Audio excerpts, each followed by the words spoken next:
కామారెడ్డి జిల్లా motor vehicle inspector Srinivasa Reddy media సమావేశంలో మాట్లాడుతూ ఫిట్నెస్ లేని స్కూల్ బస్సులు రోడ్డెక్కితే సీజ్ చేయడం తప్పదని హెచ్చరించారు. 3 రోజులలో 250 వాహనాలు తనిఖీ చేసినట్టు తెలిపారు. ఆర్థిక సమస్యలతో ఫిట్నెస్ చేయలేకపోయిన వారు బస్సులను తాత్కాలికంగా నడపకూడదని సూచించారు.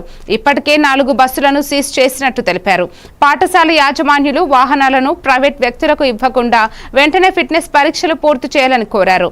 నియమాలు పాటించకపోతే చర్యలు తప్పవని స్పష్టం చేశారు.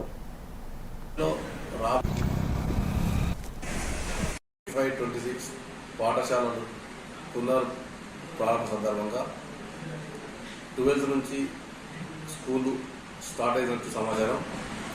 11th రోజు కామారెడ్డి పట్టణంలోని సుమారు 150 మంది డ్రైవర్లు మేనేజ్మెంట్లకు ఒక ప్రత్యేక లైవ్లో అంటే బోర్డు మీద మా సీనియర్ మోస్ట్ ఇన్స్పెక్టర్ ఎంబీఏ గారు జంక్షనాథ్ గారు వాళ్ళందరికీ ప్రాక్టికల్గా ఒక్కొక్క బస్సులో ఏ అలారం ఉంటుంది, ముఖ్యంగా ఫైర్లో లేటెస్ట్ బండ్లు ఫైర్లో 3 అలారమ్స్ ఉంటాయి.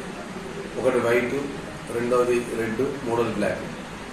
వైట్ది స్మోక్ తోటి ఏ ప్రాంతంలో ఫైర్ రాబోతుంది, రెండవది రెడ్ది ఏ ప్రాంతంలో ఫైర్ అవుతుంది, మూడవది ఆ ప్రాంతంలో వాటర్ స్ప్రెడ్డింగ్.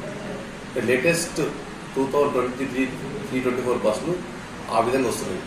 వీటన్నిటిని కూడా మ్యాప్ ద్వారా ప్రతి డ్రైవర్కు అవేర్నెస్ చేసి ఫ్యూచర్లో రాబోయే టెక్నాలజీని వీళ్ళకి ఇప్పటి నుంచే వివరిస్తూ స్కూల్ బస్ ద్వారా ఏ చిన్న యాక్సిడెంట్ జరగకూడదు. యాక్సిడెంట్ జరిగినట్టయితే ఏ విధంగా ఇమ్మీడియట్గా పిల్లలను రిస్క్ చేయాలి,